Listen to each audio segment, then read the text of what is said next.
তো আজকে আমার বিয়ে।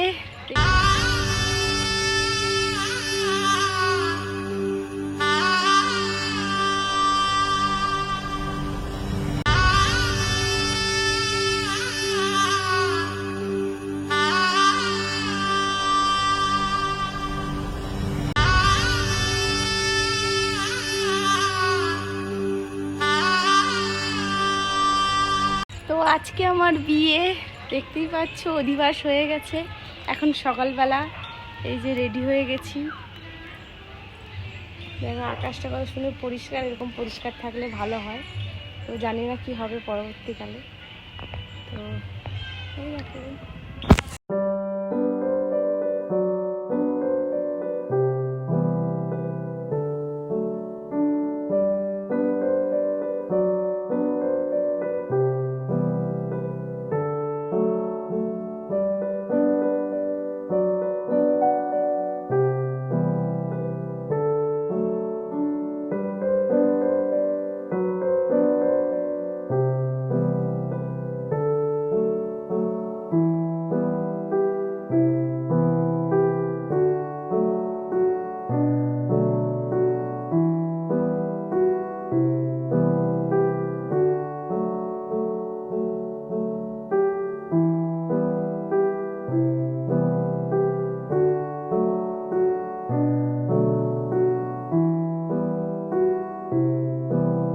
জন্য দেখতেই পাচ্ছ আমার হবু বর। তো প্রথমে হচ্ছে ভগবানের আশীর্বাদ নিয়ে, তারপরে হচ্ছে এইবার হচ্ছে গুরুজনদের আশীর্বাদ নিয়ে, তারপরে হচ্ছে আজকের মতোই শুভ কাজে বসবে। তার কারণে সকলকে প্রণাম করে নিচ্ছে। তো তো তোমরা দেখতেই পাচ্ছ আজকে এই দিনটা আমার কাছে আর ওর কাছে অনেক অনেক অনেক স্পেশাল। তার কারণে সকলের আশীর্বাদ নিয়েই কাজটা শুরু করা যাক। তো তোমরা দেখতে থাকো ফুল ভিডিও। তো সকলের আশীর্বাদ নেওয়া হয়ে গেছে, এবার হচ্ছে ও হচ্ছে দেখতেই পাচ্ছ যেখানে বিবাহ হবে সেইখানে মণ্ডপেও বসে পড়েছে। আর এটা হচ্ছে আমার জ্যাঠা শ্বশুর, যিনি এই মুহূর্তে আমার এই যে হবু বরের পাশে বসেছেন। উনি হচ্ছেন আমার জ্যাঠা শ্বশুর, মেজো জ্যাঠা শ্বশুর। তো আজকে মানে বিয়ের সমস্ত কাজ যা হয় জ্যাঠা শ্বশুর মশাই করবেন। তো দেখতেই পাচ্ছ এখানে ব্রাহ্মণ মশাই যা যা রিচুয়ালস আছে সেই মতো সমস্ত কিছু হচ্ছে। তো কিছু কিছু মানুষ রয়েছে, সবাই বসে টসে রয়েছে, গল্প টল্প করছে। তারপরেই দেখতে পাচ্ছ আমি এসেছি, আমি বসেছি। আর আমার পাশে যে মানুষটাকে তোমরা দেখতে পাচ্ছ সেই মানুষটার সঙ্গে তোমাদের আগে পরিচয় করাই। এই মানুষটা হচ্ছে আমার বাবা।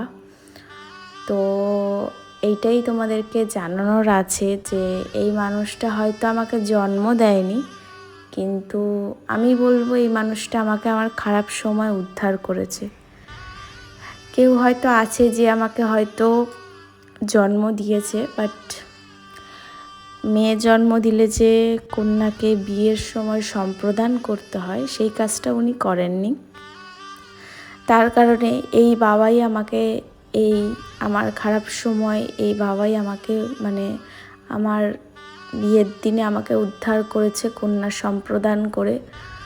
তো এই বাবার সম্পর্কে আমি যত তোমাদের কাছে বলবো ততই কম, মানে আমি বলতে পারছি না এই মুহূর্তে দাঁড়িয়ে।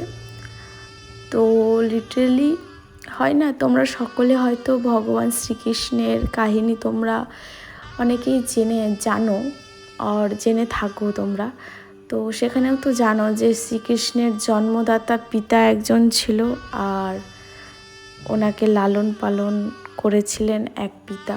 সেরকমই আমার কাছে হচ্ছে আমার নন্দরাজ বাবা এটা, যিনি আমাকে আমার খারাপ সময় উদ্ধার করেছে।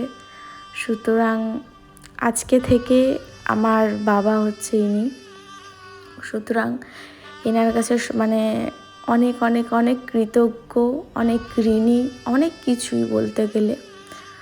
তো এই মানুষটা আমার জন্য মানে উপাস থেকে সমস্ত রিচুয়ালস পালন করেছে শেষ পর্যন্ত। এটাই আমার কাছে অনেক। কথায় আছে না, সবই ভগবানের ইচ্ছা। ভগবানের যদি ইচ্ছা থাকে কেউ কিছুতেই আটকাতে পারবে না, কোনো কিছুতেই আটকাতে পারবে না। আমরা কিছু কিছু মানুষ আছি যারা হয়তো আমরা ভগবানকে অনেক বিশ্বাস করি, বাট ভগবানের বলে যাওয়া কথাগুলোকে আমরা মানতে পারি না, কেন জানি না। অনেকে আছে যারা এটা মুখে তো বলে যে জন্ম মৃত্যু বিয়ে বিধাতার লেখা, যার সাথে যার আছে তার হবে, কিন্তু কেউ মানতে কিন্তু পারে না। সুতরাং আমার মতে বলে যে যেটা হচ্ছে সেটা হতে দেওয়া দরকার, কারণ আমাদের ইচ্ছাতে তো কিছু হয় না, সবই হয় ভগবানের ইচ্ছা। কার সাথে কার বিয়ে হবে, কিভাবে হবে, কেন হবে, সমস্ত কিন্তু ভগবান আমাদের জন্য আগে থেকেই ঠিক করে রাখে, তাই না? না হলে কি বলবো, আমাদের সম্পর্ক নিয়ে যদি বলি, আমাদের সম্পর্ক থেকে এত দূরের জার্নি, এত কষ্ট, এত জার্নি, এত যুদ্ধ, সব কিছু মিলিয়ে আজকে এই দিনটা দেখার জন্য এত যুদ্ধ, এত কিছু, কিন্তু কেউ পাশে ছিল না ঠিকই, কিন্তু আমাদের যে পরম পিতা স্বয়ং ভগবান শ্রীকৃষ্ণ সবসময় পাশে ছিল। আমি ফিল করতাম ভগবানকে, তার কারণেই তোমাদেরকে বলছি। এই ভিডিওটা অনেক ইমোশনাল, তার কারণে আমি তোমাদের সাথে ভয়েস শেয়ার করছি। তো যা যা বিধিতে নিয়ম হয় সমস্ত কিছু করা হলো। এই বাবা বিদ্ধি করলো আমার সঙ্গে, বিদ্ধি অনুষ্ঠানে করে ওনার গোত্রে আমাকে নিয়ে গেল, ওনার মেয়ে হিসেবে আমাকে কন্যা সম্প্রদান করবে, সমস্ত কিছুই বাবা করলো। সমস্ত রিচুয়ালস পালন করা হয়ে গেছে, এবার হচ্ছে আমি উঠে চলে এলাম। বিদ্ধির নিয়মকানুন শেষ করার পরে আমরা সকলে দেখতেই পাচ্ছ আমার পরিবারের মানুষরা মিলে আমরা হচ্ছে ভিডিও ফটো তুলে নিলাম। তারপরেই হচ্ছে বৌদিরা সবাই গেছিলো হচ্ছে জলসইতে। বিদ্ধির পরে হচ্ছে আবার আমাদেরকে স্নান করানো হবে, তার জন্য তো যেহেতু বর্ষাকাল তার কারণে সবাই ছাতা নিয়ে গেছে, তোমরা দেখতেই পাচ্ছ। তার কারণে তো এইবার হচ্ছে আমাদেরকে স্নান করানো হবে, দেখতেই পাচ্ছ জল নিয়ে চলে এসেছে। তো 2 কলসি জলে, 1 কলসি জলে আমি স্নান করব আর 1 কলসি জলে ও স্নান করবে, তার কারণে এই যে দেখো 2 কলসি জল রেডি। এবার হচ্ছে আমরা এলাম স্নান করার জন্য। তো দিদি বলল যে সোনার হারগুলো খুলে রাখ, স্নান করার সময় পরতে হবে না, তো স্নান করার পরে পরবি আর বিয়ের সময় রাতে পরবি। আমি বললাম ঠিক আছে তাহলে তোমরা খুলে দাও। তো খুলে দিচ্ছিল হারগুলো। তো এই যে আমার বরমশাই, গাইস তোমরা দেখতেই পাচ্ছ। তো আমরা রেডি হচ্ছিলাম এখন স্নান করার জন্য, একদম ঠিকঠাক করে নিয়ে। তারপরে দেখতে পাচ্ছ একটু বৌদি গায়ে হলুদ দিচ্ছে ওর, তো একদম ভালো মতো মুখে মাখিয়ে দিচ্ছে একদম। আর দেখো চোখ বন্ধ করে রয়েছে, কি আর বলবে। তো নিয়ম অনুসারে, আর বাইরে বৃষ্টিও পড়ছিল তো তোমরা দেখতে পাচ্ছ, বাট আমাদের বিয়ের সময় বৃষ্টিটা হয়নি, যেহেতু আমাদের জন্মে বৃষ্টি নেই তার কারণে। তো সারাদিন ধরে তো মানে আবহাওয়াটা, যেহেতু বর্ষাকাল বৃষ্টি তো পড়বেই, তাই না, এটাই স্বাভাবিক। আর দেখো বৌদিরা এই সব ইয়ার্কি মেরে কেমন করে ওকে হলুদ মাখাচ্ছে, একদম একদম বেশি বেশি করে হলুদ মাখিয়ে দিচ্ছে, দেখতেই পাচ্ছ। তার কারণে তো আমারও দিয়েছে গায়ে হলুদ। তারপরে হচ্ছে পায়ে হলুদ দিতে হয়, তো বৌদিরা তো বড়, তো পায়ে হাত দেবে না, তার কারণে আমাদের যে ছোটো ভাইজি একটা রয়েছে, কিউট পাখি তার নাম, তো ওই হচ্ছে আমাদের দুজনের পায়ে হলুদ দিচ্ছে। আর এই বিয়ের সমস্ত ব্লগ তোমরা যারা যারা দেখছো, তো সবই ওই শ্যুট করে দিচ্ছে আমার ফোন দিয়ে। তো কিউট ভাইজি তো ওই হচ্ছে সমস্ত ভিডিও করছে, তোমরা এখন যে সমস্ত ভিডিও দেখতে পাচ্ছ সবই ওই করছে। তো পায়ে হলুদ দিয়ে তারপরে হচ্ছে ও জল দিয়ে দিচ্ছে।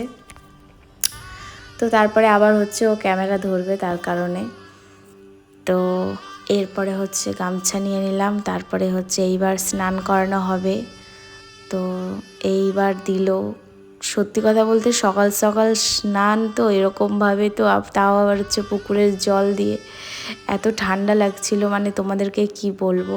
সত্যি নিজের বিয়ের নিয়মগুলো সত্যি খুব ভালোই লেগেছে আমাদের। তো খুব মজা করেছি, খুব আনন্দ করেছি, হই হুল্লো। তোমরা লাস্টের দিকে দেখতে পাবে। দেখো কেমন করে বৌদিরা মানে দেওরকে কেমনভাবে ইয়ার্কি করে স্নান করাচ্ছে, দেখতেই পাচ্ছ। হেসে হেসে পাগল হয়ে যাচ্ছে বৌদিরা, দেখতেই পাচ্ছ। আর এইখানে বড় দিদি ও স্নান করিয়ে দিচ্ছে আমাকে, দুজনকে স্নান করাচ্ছে, দেখতেই পাচ্ছ। আর কি ঠান্ডা লাগছিল, যেহেতু বৃষ্টি পড়ছে ওয়েদারে, মানে হচ্ছে রোদও বেরোয়নি, তার উপরে হচ্ছে পুকুরের ঠান্ডা ঠান্ডা জল দিয়ে স্নান করছি, বেশ ঠান্ডাও লাগছিল, বেশ ভালোও লাগছিল।